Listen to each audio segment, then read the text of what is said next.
L'être que j'appelle moi vint au monde un certain lundi, 8 juin 1903, vers les 8 heures du matin à Bruxelles, et naissait d'un Français, appartenant à une vieille famille du Nord, et d'une Belge, dont les ascendants avaient été durant quelques siècles établis à Liège, puis s'étaient fixés dans le Hainaut. La maison où se passait cet événement, puisque toute naissance en est un pour le père et la mère et quelques personnes qui leur tiennent de près, se trouvait située au numéro 193 de l'avenue Louise et a disparu il y a une quinzaine d'années, dévorée par un building.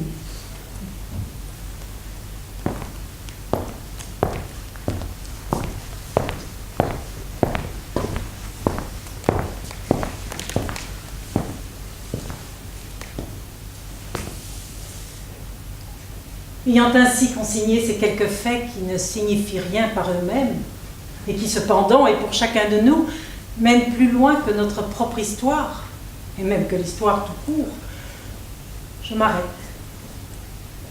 prise de vertige devant l'inextricable enchevêtrement d'incidents et de circonstances qui plus ou moins nous déterminent tous.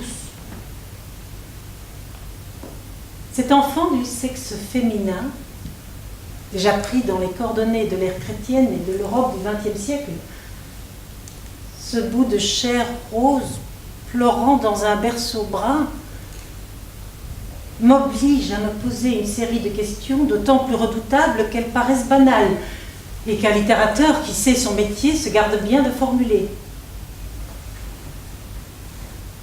Que cet enfant soit moi, je n'en puis douter sans douter de tout. Néanmoins, pour triompher en partie du sentiment d'irréalité que me donne cette identification, je suis forcée, tout comme je le serais pour un personnage historique que j'aurais tenté de recréer, m'accrocher à des bribes de souvenirs reçus de seconde ou de dixième main, à des informations tirées de bouts de lettres ou de feuillets de calepin qu'on a négligé de jeter au panier et que notre avidité de savoir pressure au-delà de ce qu'elles peuvent donner, ou d'aller compulser dans des mairies ou chez des notaires des pièces authentiques dont le jargon administratif et légal élimine tout contenu humain. Je n'ignore pas que tout cela est faux ou vague, comme tout ce qui a été réinterprété par la mémoire de trop d'individus différents. Plat, comme ce qui est écrit sur la ligne pointillée d'une demande de passeport. Niais, comme les anecdotes qu'on se transmet en famille, rongées par ce qui entre-temps s'est amassé en nous comme une pierre par le lichen ou du métal par la rouille. Ces bribes de faits crus, connus, sont cependant entre cet enfant et moi la seule passerelle viable. Ils sont aussi la seule bouée qui nous soutient tous deux sur la mer du temps. C'est avec curiosité que je me mets ici à les rejointoyer pour voir ce que va donner leur assemblage. L'image d'une personne et de quelques autres, d'un milieu, d'un site, où, ça et là, une échappée momentanée sur ce qui est sans nom et sans forme.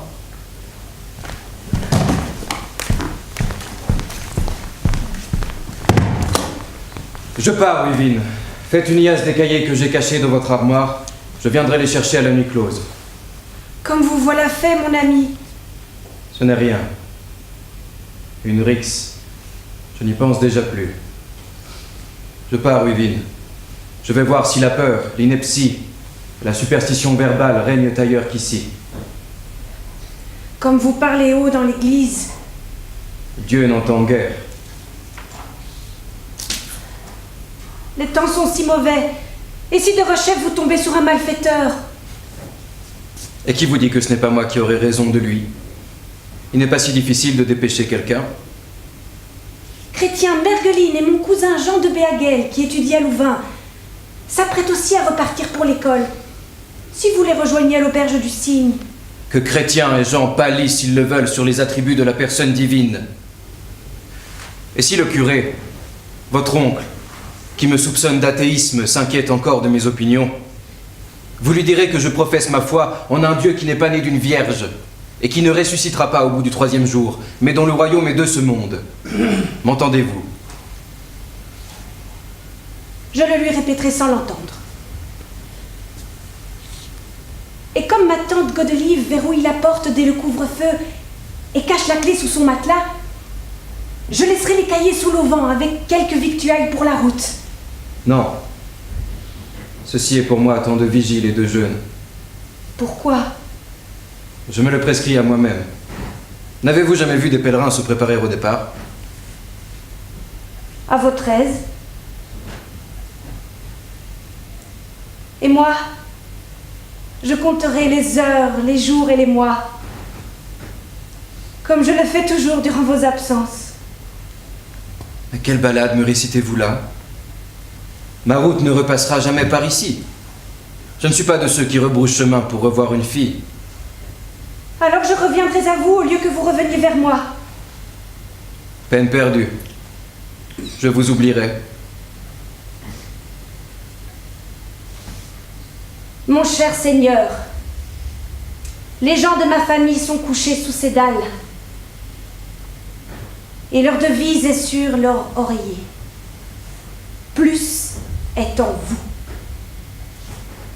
Plus est en moi que de rendre oubli pour oubli.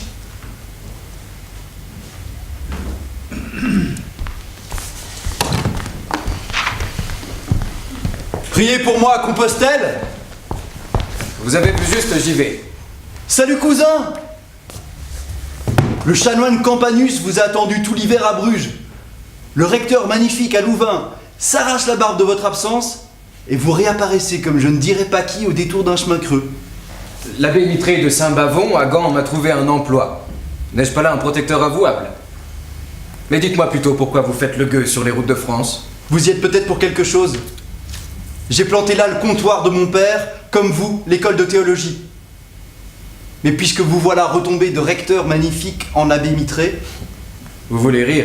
On commence toujours par être le famulus de quelqu'un. Plutôt porter l'arquebuse.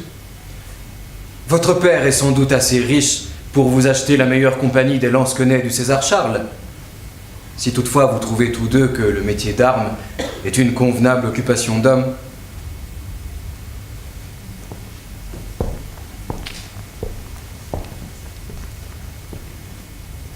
Les lansquenets que pourrait me payer mon père me charment autant que vous les prébendes de vos abbés.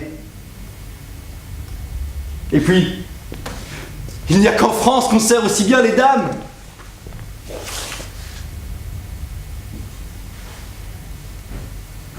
Vous voilà déguisé en sot?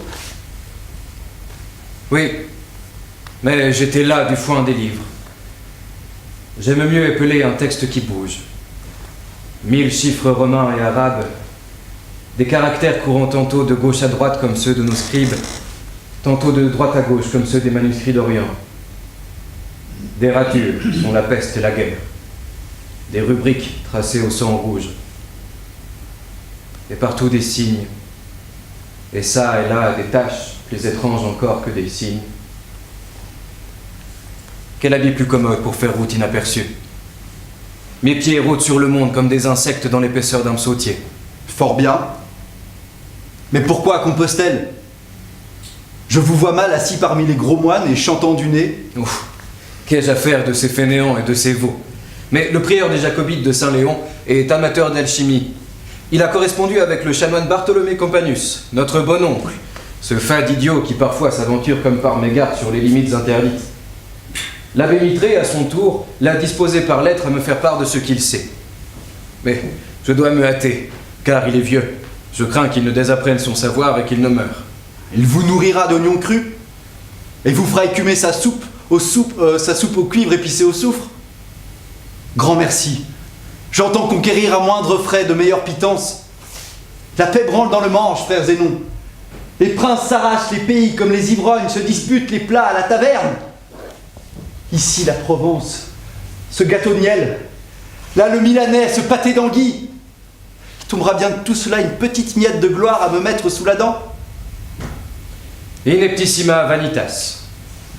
Êtes-vous encore de ceux qui accordent de l'importance au vent qui sort des bouches? J'ai 16 ans. Dans 15 ans, on verra si je suis par hasard l'égal d'Alexandre. Dans 30 ans, on verra bien si je vaux ou non feu César. Vais-je passer ma vie à honner du drap dans une boutique de la rue Hollen? Il s'agit d'être un homme.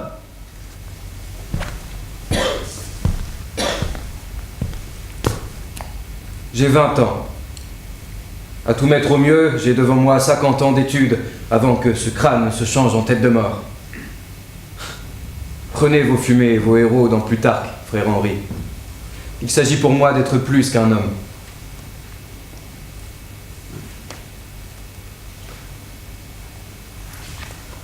Je vais du côté des Alpes. Et moi, je vais du côté des Pyrénées.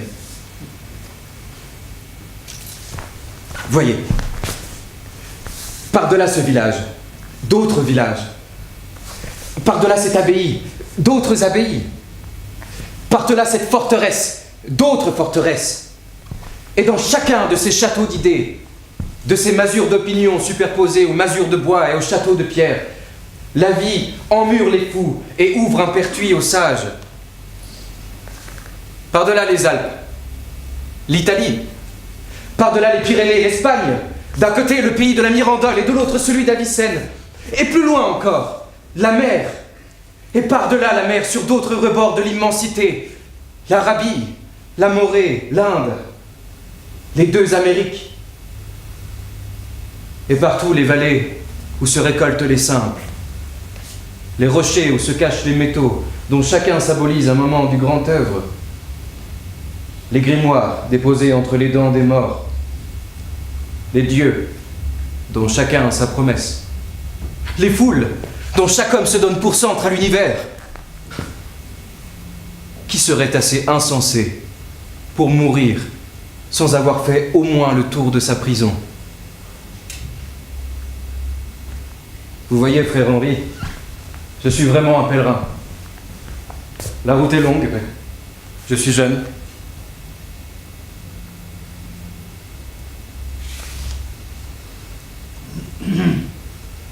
Le monde est grand.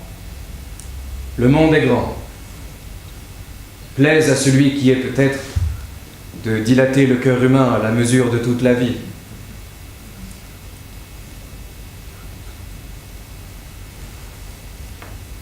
Zénon, vous vous souvenez de Colasquiel, votre camarade, votre frère selon Saint Jean? Eh bien, il a quitté la fabrique de mon bon père, où d'ailleurs on crève de faim. Il est retourné à Bruges. Il se promène dans les rues, un chapelet au poignet, marmonlant des pattes nôtres pour l'âme de son Thomas, à qui vos machines ont déréglé l'esprit. Il dit partout que vous êtes un suppôt du diable, un antéchrist et un Judas. Quant à son Perrotin, nul ne sait ce qu'il est devenu. Satan l'aura pris. Sornette que tout cela. Laissons ces ignares. Ils sont ce qu'ils sont. La chair brute que votre père transforme en or et dont vous hériterez un jour. Ne me parlez ni de machines ni de corrompus, et je ne vous parlerai pas de juments fourbus à crédit aux maquignons de Dranoutre, ni de jeunes filles mises à mal et de barriques de vin défoncées par vous l'autre été.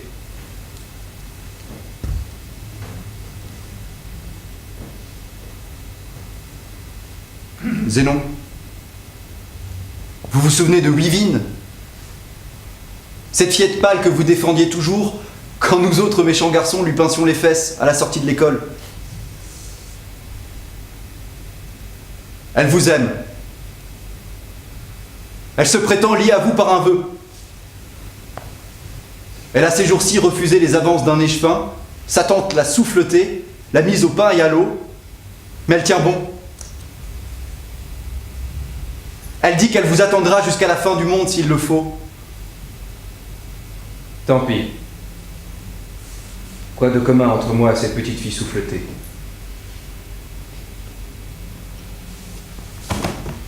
Un autre m'attend ailleurs. Je vais à lui. Qui? Le prieur de Léon s'est édenté? Hic Zéno. Moi-même.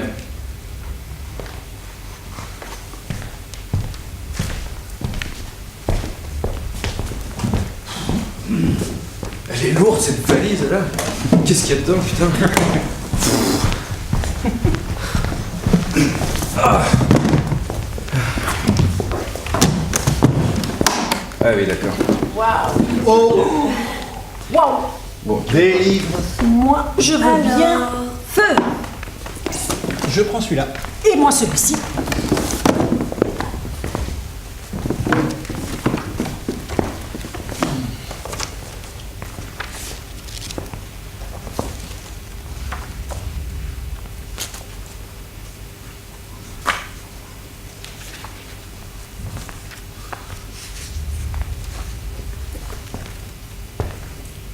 Et finalement, il retourne à Bruges.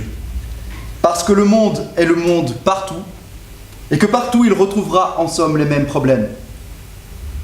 Il n'y a pas de sens à faire cet immense effort de s'enfuir. Un enfant, c'est un otage. La vie nous a. Il en va de même d'un chien, d'une panthère ou d'une cigale.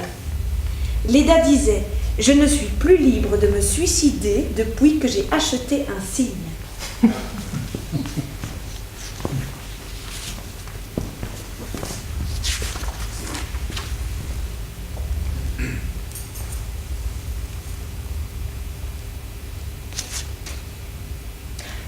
Moi, j'ai trouvé ceci à propos des Flamands. Nous constatons déjà certains traits de cette race, à la fois avisés et intraitables. L'incapacité de s'unir, sauf dans le feu du moment, cadeau des mauvaises fées celtes, le refus de plier sous une autorité quelconque qui explique en partie toute l'histoire des Flandres, combattue souvent par un attachement épais à l'argent et aux aises qui fait accepter tous les statu quo. L'amour des belles paroles et des grasses plaisanteries, la fringale sensuelle, un solide goût de la vie légué de génération en génération et qui constitue bien le seul patrimoine inaliénable. Je peux ? Avec plaisir.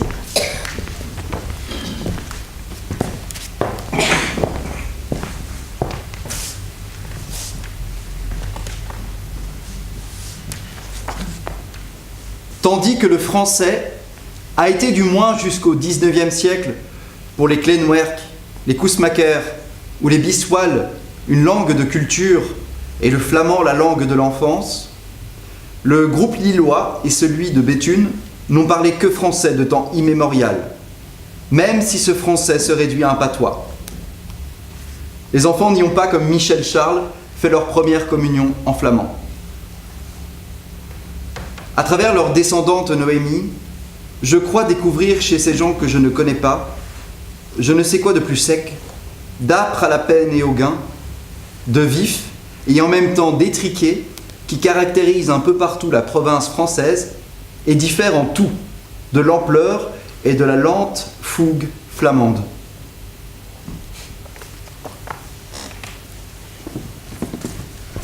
Je vous demande pardon, le plus humblement possible, non pas de vous quitter, mais d'être resté si longtemps.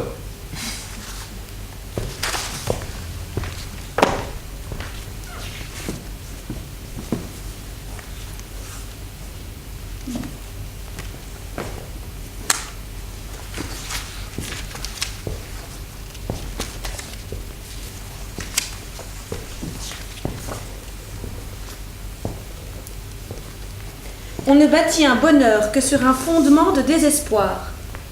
Je crois que je vais pouvoir me mettre à construire. Il faut tâcher de laisser après nous un monde un peu plus propre, un peu plus beau qu'il ne l'était, même si ce monde n'est qu'une arrière-cour ou une cuisine.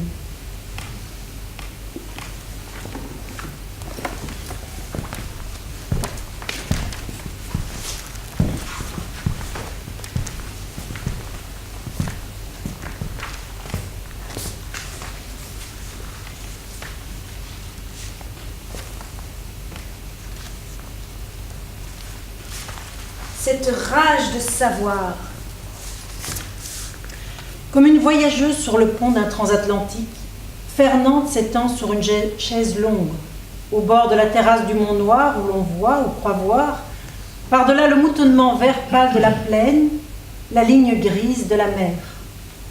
De majestueux nuages voguent en plein ciel, pareils à ceux que peignaient dans ces mêmes régions les peintres de bataille du XVIIe siècle. Fernande étale sur elle son plaid, ouvre nonchalamment un livre, donne une caresse à Trière, que le tenait à ses pieds. Mon visage commence à se dessiner sur l'écran du temps. À propos de Fernande, elle commence à s'apercevoir qu'à moins d'une affinité élective toujours rare, les êtres ne se rapprochent et ne forment des liens durables que quand le milieu social, l'éducation, des idées ou des intérêts communs les lient, et quand leurs propos sont tenus dans un même jargon.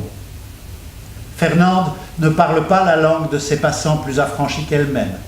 Elle n'a pas comme eux de raison d'être. Elle ne cherche pas à se perfectionner dans la musique, elle ne sera jamais poète ou critique d'art, elle est incapable de barbouiller même une aquarelle.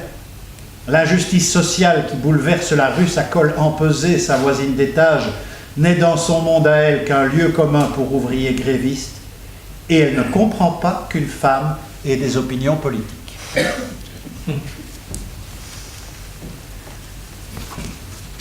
Un cœur, c'est peut-être malpropre. C'est de l'ordre de la table d'anatomie et de l'étal de boucher. Je préfère ton corps. Ton corps, aux 3/4 composé d'eau, plus un peu de minéraux terrestres, petite poignée. Et cette grande flamme en toi dont tu ne connais pas la nature. Et dans tes poumons, pris et repris sans cesse à l'intérieur de la cage thoracique, l'air, ce bel étranger sans qui tu ne peux pas vivre. Quel était votre visage avant que votre père et votre mère se fussent rencontrés? Pour vous, la vie est d'abord un dépouillement. Oui, absolument, mais un enrichissement aussi. On enlève ses vêtements pour se dorer au soleil.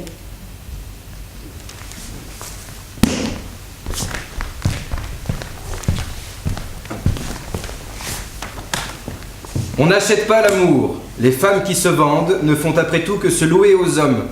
Mais on achète du rêve.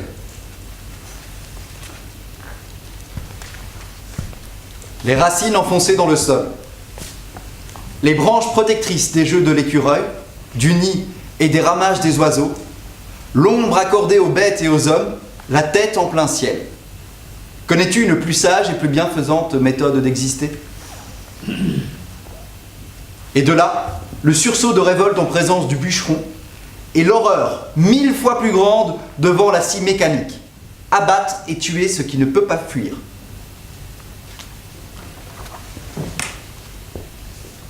Quoi qu'il arrive, j'apprends. Je gagne à tout coup. La décision d'être utile. Eh ben tiens, Michel aura 50 ans le 10 août. Pardon. Il a encore un tiers de son existence à vivre.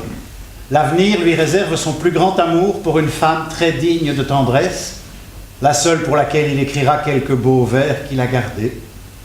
Il y aura aussi un curieux attachement, peut-être sans rien de sensuel, pour une fantasque malade qui aidera M. de C à volatiliser ce qui lui reste de sa fortune. Quelques liaisons avec d'aimables personnes, plus ou moins faciles, qui l'enchanteront jusqu'au seuil de la vieillesse. Une troisième épouse, enfin, qui s'avérera l'efficace et un peu terne compagne de ses derniers jours. Le jeu, assagi, prudent, devenu banal et méthodique, comme tous les vieux vices. L'automobile, d'abord art, science, passion nouvelle, qui pour un temps le rapprochera de son fils, puis abandonné d'un seul coup, comme il abandonnera successivement et toujours d'un seul coup les cigarettes ou les femmes. Mais l'âge qui vient apporte aussi des bonheurs. Michel réalisera enfin l'ancien rêve d'une vie exclusivement passée dans les pays de soleil, loin des gens qu'on s'obligeait à fréquenter sans savoir pourquoi. Il y aura aussi quelques voyages, de longues promenades sur les routes de Provence, aux côtés d'une adolescente qui l'entraîne dans ses projets et dans ses chimères, et qui est moi, sa fille. Des soirées employées à lire ou à relire à haute voix les grands poètes, et qui font penser à d'admirables séances de table tournante où l'on évoquerait des voix. Une pauvreté qui continue à garder l'aspect de la richesse et les avantages de l'une comme de l'autre. Une mort lente, acceptante et presque sereine, à Lausanne.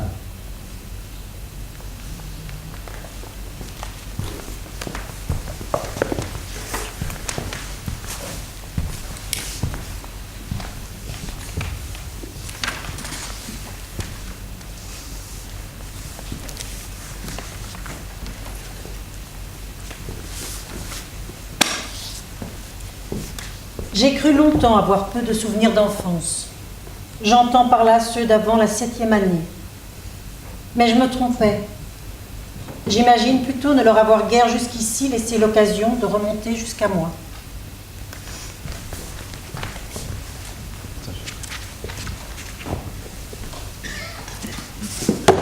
Je revois surtout des plantes et des bêtes, plus secondairement des jouets, des jeux et des rites ayant cours autour de moi. Plus vaguement et comme à l'arrière-plan, des personnes. Je grimpe à travers les hautes herbes la pente abrupte qui mène à la terrasse du Mont Noir. On n'a pas encore fauché. Des bleuets, des coquelicots, des marguerites qui foisonnent, rappelant à mes bonnes le drapeau tricolore, ce qui me déplaît car je voudrais que mes fleurs soient seulement des fleurs.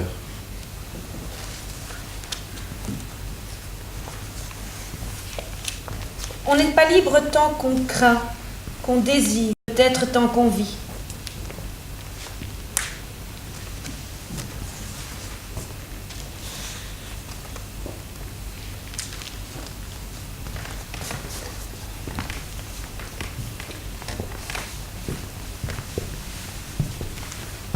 Mais tout s'effaçait devant l'effigie, aperçu çà et là dans les églises de Flandre, du Jésus couché, raidi, tout blanc, quasi nu, tragiquement mort et seul.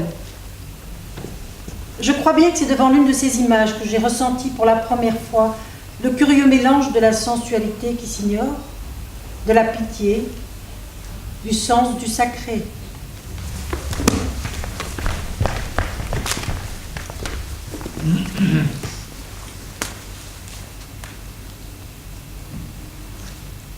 Cette prière qui est un poème, je l'ai récitée depuis en plusieurs langues et en changeant souvent le nom de l'entité symbolique à laquelle elle est adressée.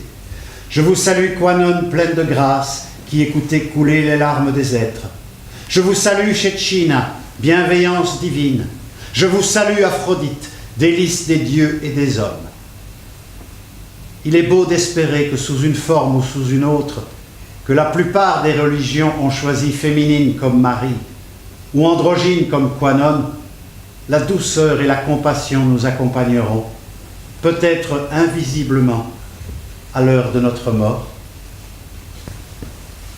L'église me cachait la forêt.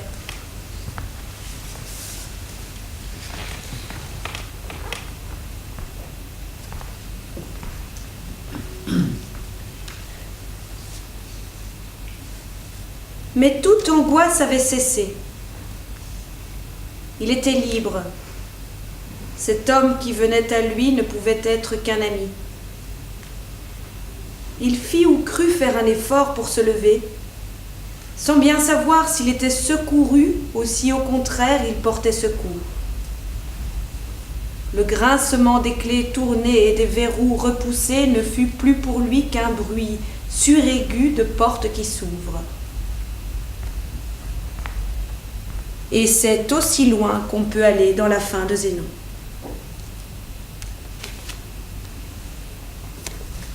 Le roman dévore aujourd'hui toutes les formes. On est à peu près forcé d'en passer par lui. Cette étude sur la destinée d'un homme qui s'est nommé Adrien eût été une tragédie au XVIIe siècle. C'eût été un essai à l'époque de la Renaissance. Et à propos d'Adrien,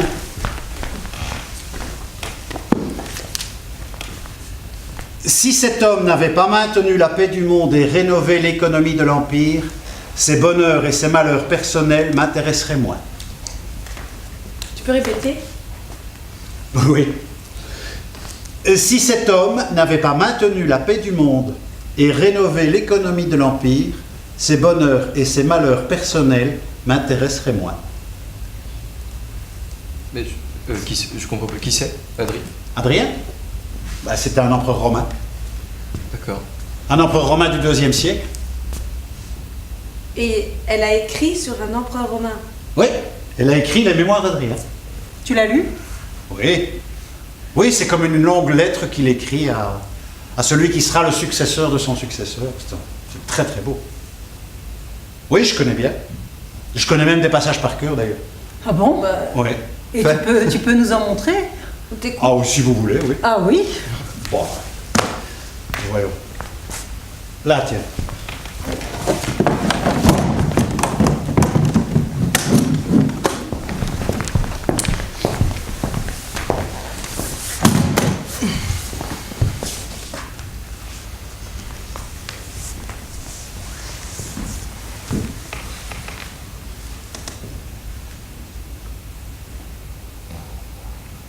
Je suis descendu ce matin chez mon médecin Hermogène, qui vient de rentrer à la villa après un assez long voyage en Asie. L'examen devait se faire à jeun. Nous avions pris rendez-vous pour les premières heures de la matinée. Je me suis étendu sur un lit après m'être dépouillé de mon manteau et de ma tunique. Je t'épargne des détails qui te seraient aussi désagréables qu'à moi-même, et la description du corps d'un homme qui avance en âge et s'apprête à mourir d'une hydropésie du cœur. Disons seulement que j'ai toussé, respiré, retenu mon souffle selon les indications d'Hermogène, alarmé malgré lui par les progrès si rapides du mal,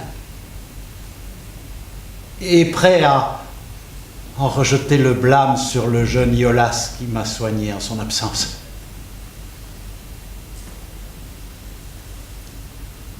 Il est difficile de rester empereur en présence d'un médecin, et difficile aussi de garder sa qualité d'homme. L'œil du praticien ne voyait en moi qu'un monceau d'humeur, triste amalgame de lymphe et de sang.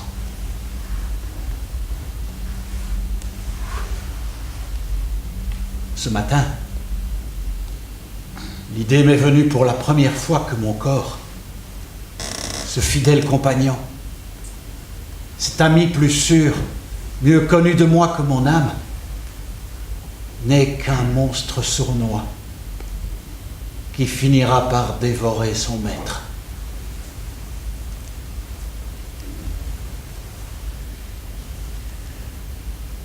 Paix.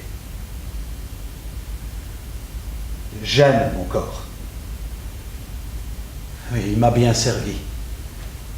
Et de toutes les façons. Je ne lui marchande pas les soins nécessaires. Mais je ne compte plus, comme Hermogène prétend encore le faire, sur les vertus merveilleuses des plantes, le dosage exact des sels minéraux qu'il est allé chercher en Orient.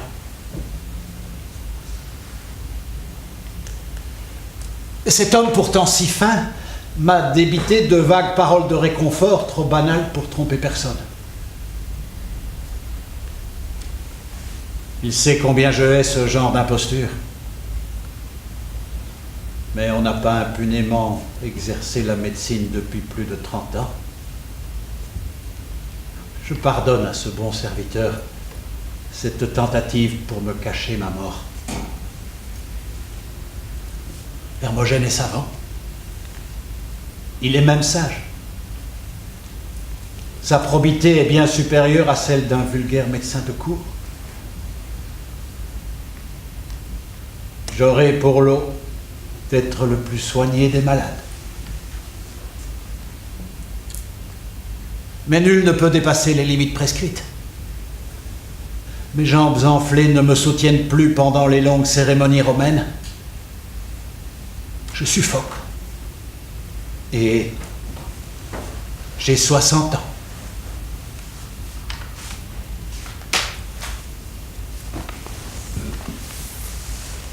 Qu'est-ce qu'il a fait en fait? Adrien? Oui. C'était l'empereur de l'apogée de Rome, en fait. C'est lui qui a fixé définitivement les limites de l'Empire et qui avait vraiment un projet politique extraordinaire pour Rome et qui pensait que Rome existerait toujours, en fait, que la civilisation romaine serait immortelle. Je vais vous faire un passage. Rome n'est plus dans Rome. Elle doit périr ou s'égaler désormais à la moitié du monde. Ces toits, ces terrasses, ces îlots de maisons que le soleil couchant dore d'un si beau rose ne sont plus comme au temps de nos rois craintivement entourés de remparts. J'ai moi-même reconstruit une bonne partie de ceux-ci le long des forêts germaniques et sur les landes bretonnes.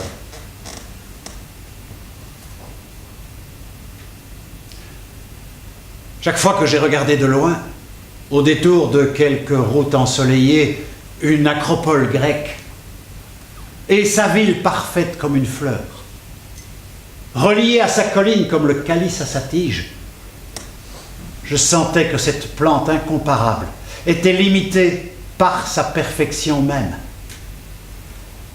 organisée sur un point de l'espace et dans un segment du temps. Mais Rome, plus lourde, plus informe, plus vaguement étalée dans sa plaine au bord de son fleuve, s'organisait vers des développements plus vastes. Et la cité est devenue l'État.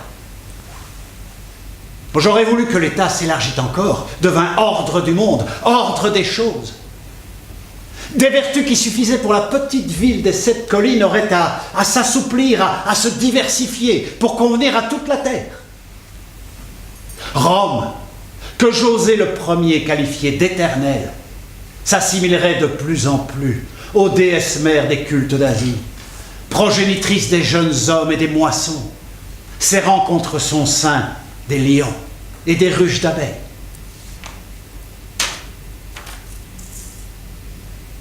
Mais toute création humaine qui prétend à l'éternité doit s'adapter au rythme changeant des grands objets naturels, s'accorder au temps des astres. Notre Rome n'est plus la bourgade pastorale du vieil Évandre, grosse d'un avenir qui est déjà en partie passé. La Rome de proie de la République a rempli son rôle. La folle capitale des premiers Césars tente d'elle-même à s'assagir. Oh, d'autres Roms viendront, dont j'imagine mal le visage, mais que j'aurais contribué à former.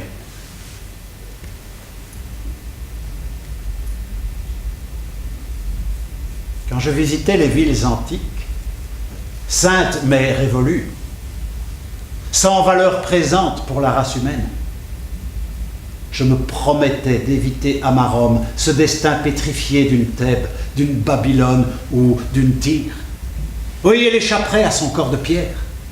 Elle se composerait du mot d'État, du mot de citoyenneté, du mot de république, une plus sûre immortalité. Dans les pays encore incultes, sur les bords du Rhin, du Danube ou de la mer des Bataves, chaque village défendu par une palissade de pieux me rappelait la hutte de roseaux, le tas de fumier où nos jumeaux romains dormaient gorgés du lait de louve. Ces métropoles futures reproduiraient Rome. Au corps physique des nations et des races, aux accidents de la géographie et de l'histoire,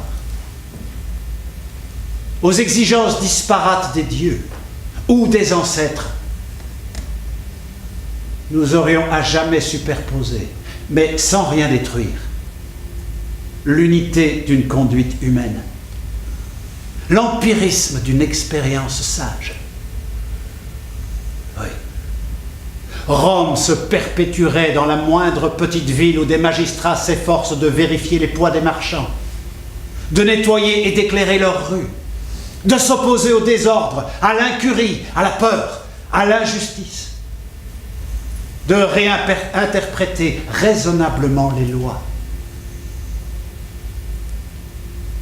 Elle ne périrait qu'avec la dernière cité des hommes.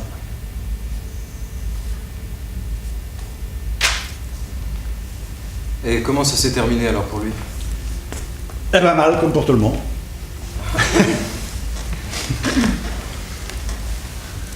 Ça s'est terminé comme ça.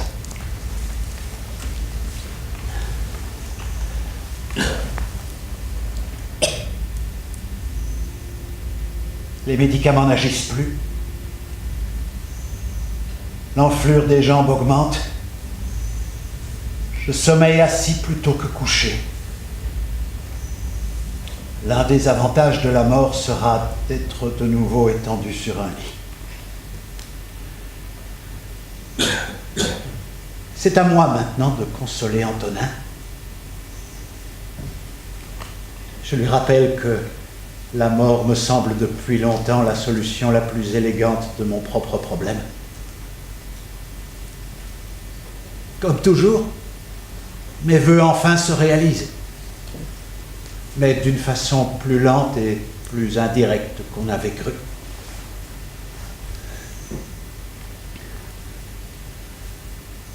Je me félicite de n'avoir pas à faire l'épreuve du grand âge.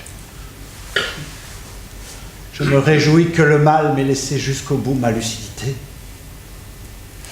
de n'être pas destiné à subir ce durcissement, cette rigidité, cette sécheresse, cette atroce absence de désir.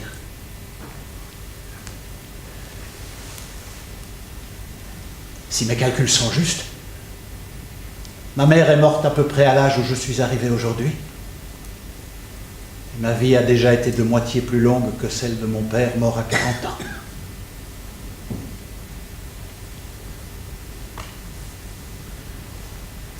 Tout est prêt. L'aigle chargé de porter au Dieu l'âme de l'empereur est tenu en réserve pour la cérémonie funèbre. Mon mausolée, sur le faîte duquel on plante en ce moment les cyprès destinés à former en plein ciel une pyramide noire, sera terminé à peu près à temps pour le transfert des cendres encore chaudes. J'ai prié Antonin qu'il y fasse ensuite transporter Sabine. J'ai omis de lui faire décerner à sa mort les honneurs divins qui, somme toute, lui sont dus. Et il ne serait pas mauvais que cet oubli fût réparé. Je voudrais que les cendres d'Elius César soient placées à mes côtés.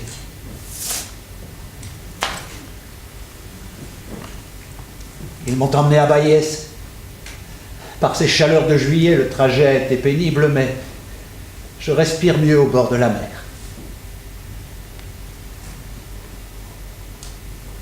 La vague fait sur le rivage son murmure de soie froissée et de caresses. Je jouis encore des longs soirs roses. Et je ne tiens plus ces tablettes que pour occuper mes mains qui s'agitent malgré moi.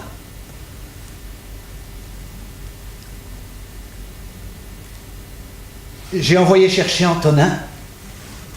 Un courrier lancé à fond de train est parti pour Rome. Bruit des sabots de Boristet. Galop du cavalier Thrace.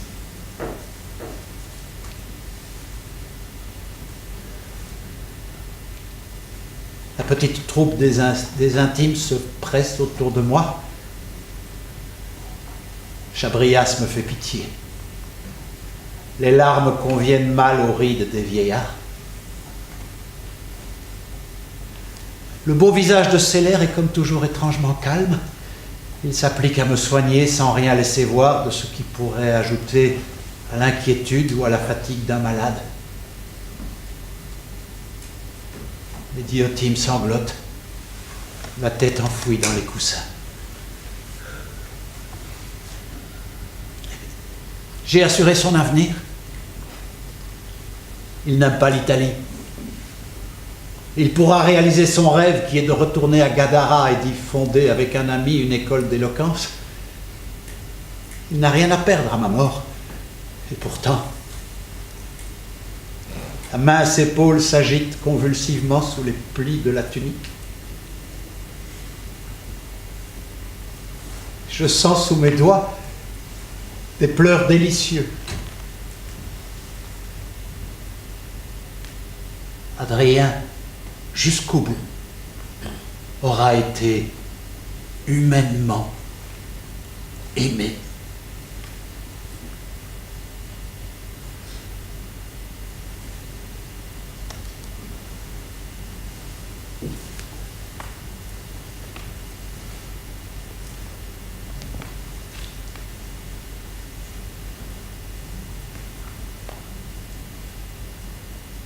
Petite âme tendre et flottante, compagne de mon corps qui fut ton hôte, tu vas descendre dans ces lieux pâles, durs et nus, où tu devras renoncer au jeu d'autrefois.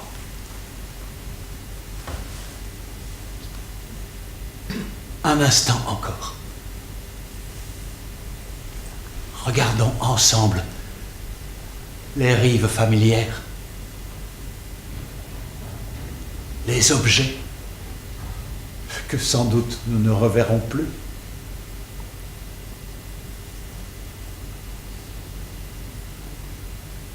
Tâchons d'entrer dans la mort, les yeux ouverts.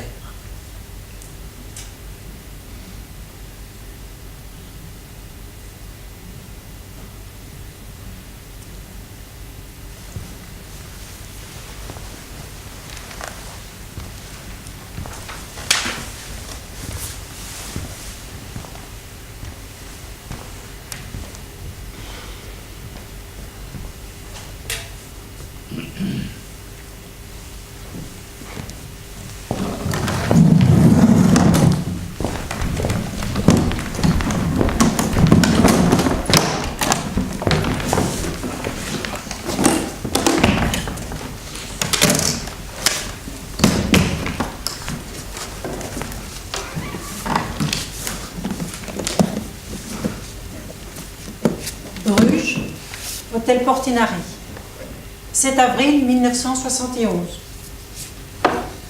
Chers Yann et Catherine Brouze, j'ai été charmée et surprise de recevoir ce cadeau de vous. Cette belle clé de votre collection, qui me sera très précieuse et deviendra pour moi symboliquement la clé de la demeure brugeoise de Zénon, et aussi la clé de l'amitié. Grace Frick se joint à moi pour vous exprimer nos sentiments sympathiques, etc., etc., etc. Marguerite Yourcenar. 5 août 1977. Chère Madame, tous mes remerciements pour votre gracieux message. La clé de la maison de Zénon est toujours posée sur le manuscrit de l'œuvre au noir, et il m'arrive souvent de la manier. Vous savez comme j'aime Bruges, et vous êtes tous deux pour moi une part de Bruges. Je me souviens d'un beau feu clair de votre cheminée. Ignis Noster, amicale pensée et souvenir, Marguerite Yourcenar. 15 décembre 1980. Pour Frédéric, Erasmus et Johannes. 3 dents de requin, vieilles de 45 millions d'années, trouvées aux Zwin. En géologie, cela s'appelle la période de l'Éocène, l'aurore du monde, et que nous avait donné M. Bourggrave le conservateur. Mais je pense qu'elles intéresseront vos 3 charmants fils. Nous espérons vous revoir tous les 5 et faire connaissance des ânes. Affectueusement, Marguerite Yourcenar. 25 février 1981. Volubilis parfait. Chers amis, j'ai bu sous les ombrages du Volubilis mon premier thé de menthe depuis celui que vous nous avez offert près du feu à Bruges. Jerry Wilson a choisi pour vous cette mosaïque où l'on voit, comme dans les champs du Maroc d'aujourd'hui, un garçon sur un âne. Et comme ils font souvent, ils regardent en arrière. Quelle confiance dans le sens de la direction de l'âne. Amitié, Marguerite Yourcenar. Petite Plaisance, 23 juin 1982. Chère Madame, merci pour votre charmante lettre. Mais non, hélas, La plaque que vous suggérez n'est pas possible. Zénon est un personnage imaginaire. Dire qu'une maison de Bruges a été sa maison serait aussi faux que l'est la prétendue maison de Juliette à Vérone. De plus, dans mon roman, j'ai décrit les 2 maisons héritées par mon personnage à Bruges. L'une se situe sur un quai au bois, pas autrement désigné, l'autre très nettement dans la rue Longue. J'oubliais la maison d'enfance, qui est rue Hollen. C'est tout. Et rien de tout cela ne répond à la très belle et cachée Oude Zomerstraat. Si vous tenez une plaque, mais j'aurais un peu honte d'un tel honneur, pourquoi ne pas mettre auprès d'un tel feu, dans une telle maison, comme celle-ci, aurait pu vivre le Zénon de l'œuvre noire, Marguerite Yourcenar, 1980. C'est la seule chose exacte que nous pouvons dire, et rappellera, si vous y tenez, ma dernière visite. J'espère que tout le monde va bien, y compris les 2 ânes dont vous parliez avec tant de gentillesse. Affectueusement, Marguerite Yourcenar. Et elle ajoute, il me semble que l'inscription, si vous la mettez, devrait peut-être être en flamand. Petite Plaisance, 17 juillet 1982. Chère Madame, merci de votre très bonne lettre. Il me semble que l'inscription n'est pas ce qui importe le plus. Ce qui compte, c'est que par 2 fois, je me suis assise devant vos 2 beaux feux. Mettons que Zénon soit venu s'y réchauffer aussi durant une de ses tournées de médecin. Et puis, il y a la belle vieille clé que vous m'avez donnée et dont j'imagine qu'elle ouvrait Dieu sait quelle porte. Peut-être celle de son officine à l'hospice Saint-Côme. Elle est toujours là, avec les manuscrits du livre. J'espère que les 2 ânes vont bien et aiment toujours leur maître. Amicalement, Marguerite Yourcenar. Chère Madame,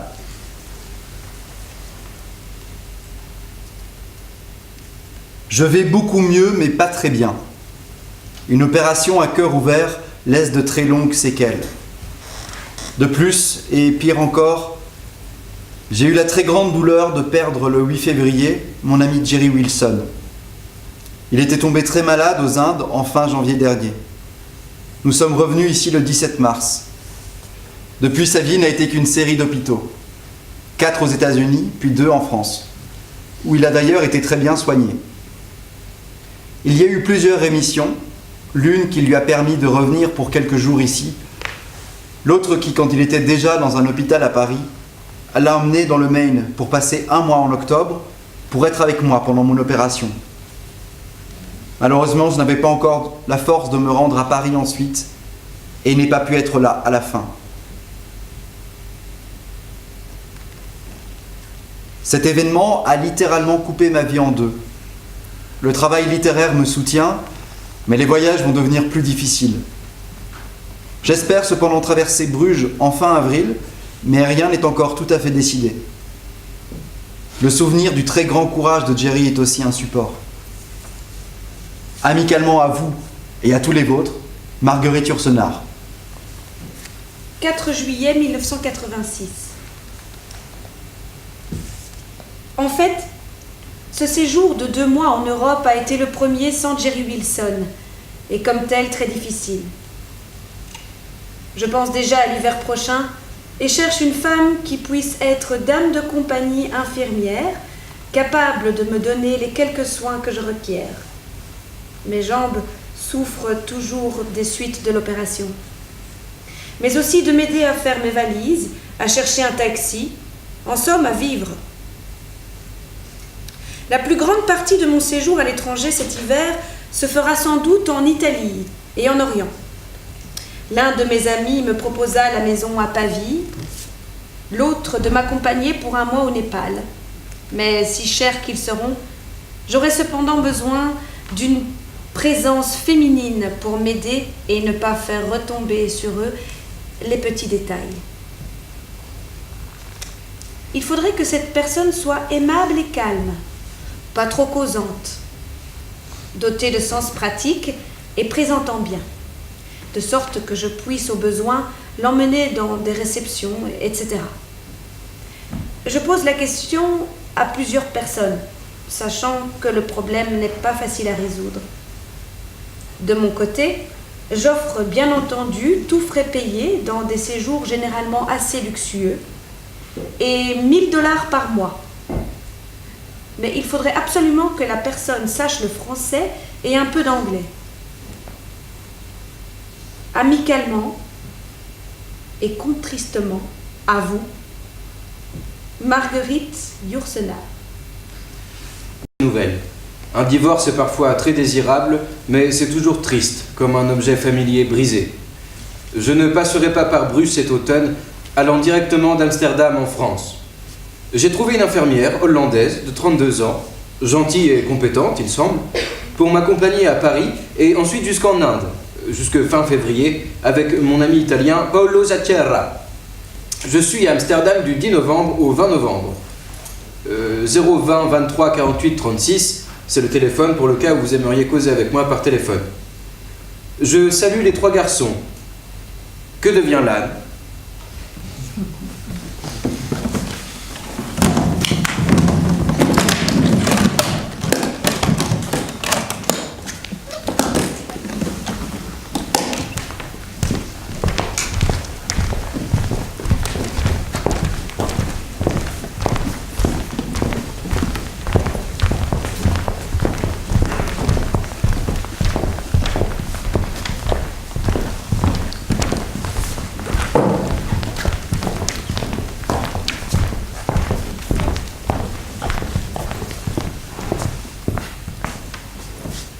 Au mois de juillet 1903, un monsieur tout en noir, dans lequel les porteurs et le contrôleur reconnaissent sans peine monsieur de C, descend d'un train à Lille et prend le tortillard pour Bailleul, où l'attendent les chevaux de Madame Noémie et leur cocher Achille.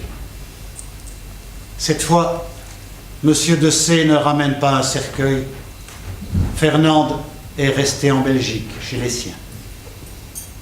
Mais les malles, les valises, les porte-parapluies, les châles, les caisses clouées qui contiennent des livres prennent un temps considérable à rassembler sur le quai de Bailleul. Monsieur de C tient en laisse un chien basset, trieur, relique de Fernande qu'il a acheté en Allemagne durant le voyage de fiançailles. Derrière lui, objet de sa sollicitude, marchent 2 dames, en noir elles aussi, que l'œil des employés de la petite gare reconnaît bientôt pour des personnes de service.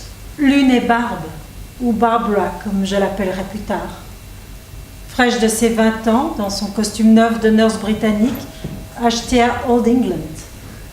L'autre est la garde, Madame Azélie, qui, secondée par Barbara, a soigné Fernande et accepté de passer les mois d'été au Mont-Noir pour enseigner les rudiments de la périculture à la jeune femme de chambre, passée depuis peu bonne d'enfant. Madame Azélie tient dans ses bras la petite, couchée sur un oreiller recouvert d'une thé blanche. Pour plus de sûreté, la nourrissonne est attachée avec un nœud de satin.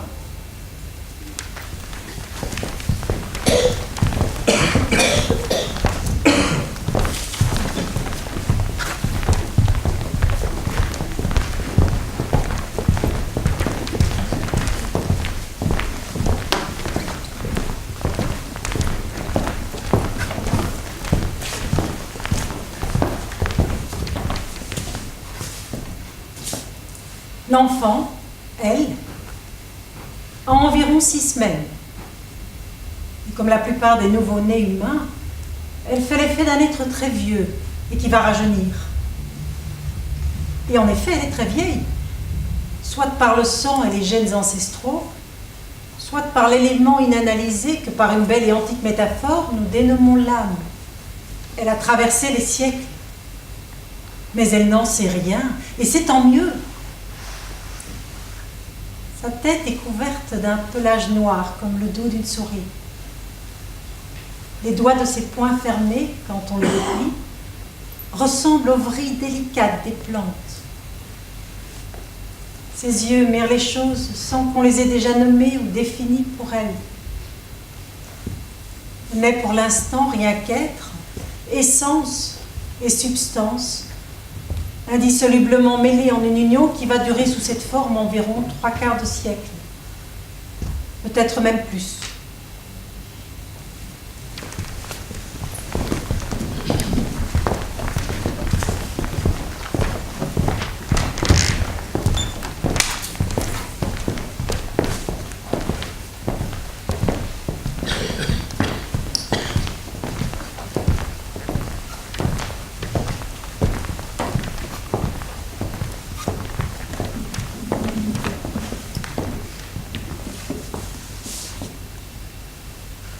Les temps qu'elle vivra seront les pires de l'histoire. Elle verra 2 guerres dites mondiales et leurs conséquences, d'autres conflits se rallumant çà et là, guerre nationale et guerre civile, guerre de race et guerre de classe. Et même sur 1 ou 2 points du monde, par un anachronisme qui prouve que rien ne finit, guerre de religion. Chacune ayant en soi assez d'étincelles pour provoquer la conflagration qui emportera tout. La torture qu'on croyait reléguée à un pittoresque Moyen-Âge redeviendra une réalité. La pullulation de l'humanité dévalorisera l'homme. Des moyens de communication massifs, au service d'intérêts plus ou moins camouflés, déverseront sur le monde avec des visions et des bruits fantômes un opium du peuple plus insidieux qu'aucune religion n'a jamais été accusée d'en répandre. Une fausse abondance dissimulant la croissante érosion des ressources distribuera une nourriture de plus en plus frelatée et des divertissements de plus en plus grégaires. Panem et circenses de sociétés qui se croient libres. La vitesse annulant les distances annulera aussi la différence entre les lieux, traînant partout les pèlerins du plaisir vers les mêmes sons et lumières factices, les mêmes monuments aussi menacés de nos jours que les éléphants et les baleines. Un Parthénon qui s'effrite et qu'on se propose de mettre sous verre, une cathédrale de Strasbourg corrodée, une Giralda sous un ciel qui n'est plus si bleu, une Venise pourrie par les résidus chimiques. Des centaines d'espèces animales qui avaient réussi à survivre depuis la jeunesse du monde seront en quelques années anéanties pour des motifs de lucre et de brutalité. L'homme arrachera ses poumons, les grandes forêts vertes. L'eau, l'air et la protectrice couche d'ozone, prodiges quasi uniques qui ont permis la vie sur Terre, seront souillés et gaspillés. À certaines époques, assure-t-on, Siva danse sur le monde en abolissant les formes. Ce qui danse aujourd'hui sur le monde est la sottise, la violence et l'avidité de l'homme. Je ne fais pas du passé une idole. Cette visite à quelques obscures familles de ce qui est aujourd'hui le nord de la France nous a montré ce que nous aurions vu n'importe où. C'est-à-dire que la force et l'intérêt mal entendu ont presque toujours régné. L'homme a fait de tout temps quelques biens et beaucoup de mal. Les moyens d'action mécanique et chimique qu'il s'est récemment donnés et la progression quasi géométrique de leurs effets ont rendu ce mal irrémédiable. D'autre part, des erreurs et des crimes négligeables tant que l'humanité n'était sur la terre qu'une espèce comme les autres sont devenus mortels depuis que l'homme, pris de folie, se croit tout permis. Le Clénuer du XVIIe siècle a dû s'inquiéter en voyant monter autour de Cassel la fumée des bombardes de monsieur, frère du roi combattant le prince d'Orange.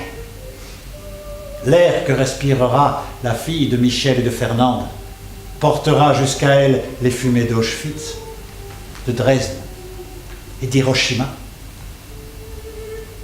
Michel Daniel de Crayoncourt, émigré, trouvait asile en Allemagne. Il n'y a plus d'asile sûr. Michel Charles est indifférent aux misères des caves de Lille. C'est l'état du monde qui pèsera un jour sur cette nouvelle-née.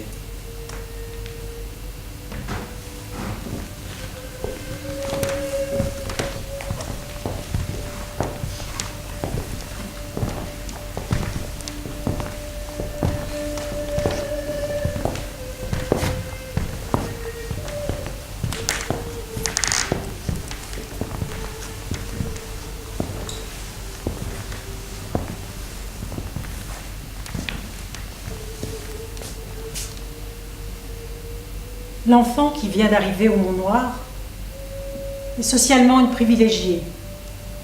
Elle le restera. Elle n'a pas fait, du moins jusqu'au moment où j'écris ces lignes, l'expérience du froid et de la faim. Elle n'a pas, du moins jusqu'ici, subi la torture. Elle n'aura pas, sauf au cours de 7 ou 8 ans tout au plus, gagné sa vie au sens monotone et quotidien du terme. Elle n'a pas, comme des millions d'êtres de son temps, été soumise aux corvées concentrationnaires, ni comme d'autres millions qui se croient libres, mise au service des machines qui débitent en série de l'inutile ou du néfaste, des gadgets ou des armements. Elle ne sera guère entravée, comme tant de femmes le sont encore de nos jours, par sa condition de femme. Peut-être parce que l'idée ne lui est jamais venue qu'elle dût en être entravée. Des contacts, des exemples, des grâces, qui sait.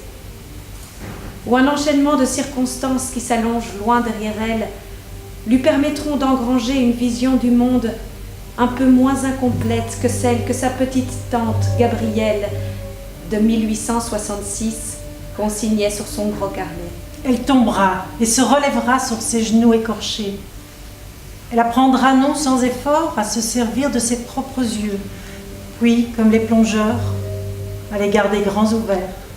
Elle tentera tant bien que mal de sortir de ce que ses ancêtres appelaient le siècle et que nos contemporains appellent le temps.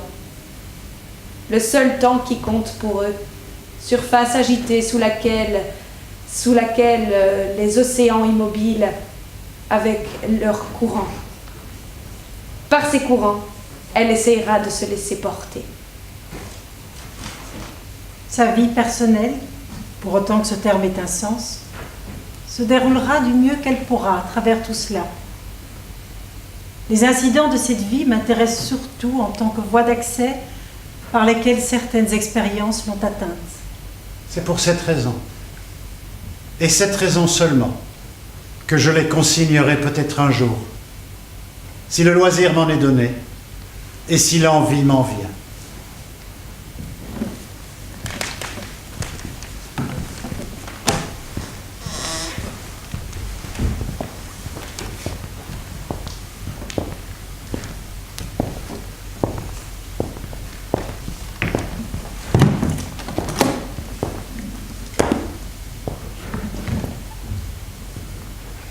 Mais il est trop tôt pour parler d'elle. À supposer que l'on puisse parler sans complaisance et sans contrainte de quelqu'un qui nous touche inexplicablement de si près.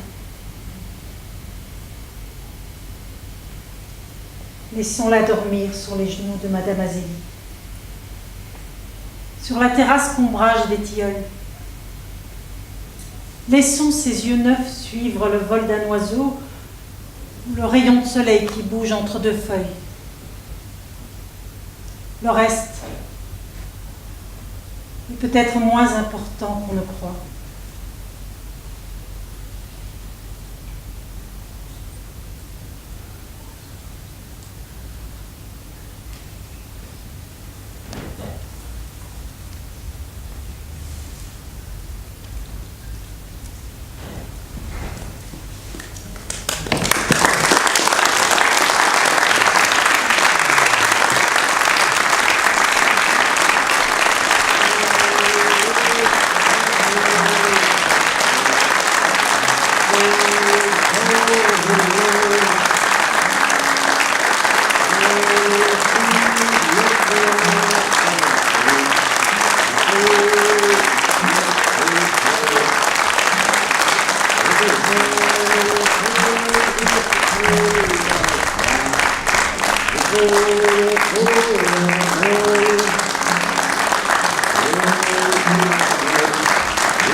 Allez.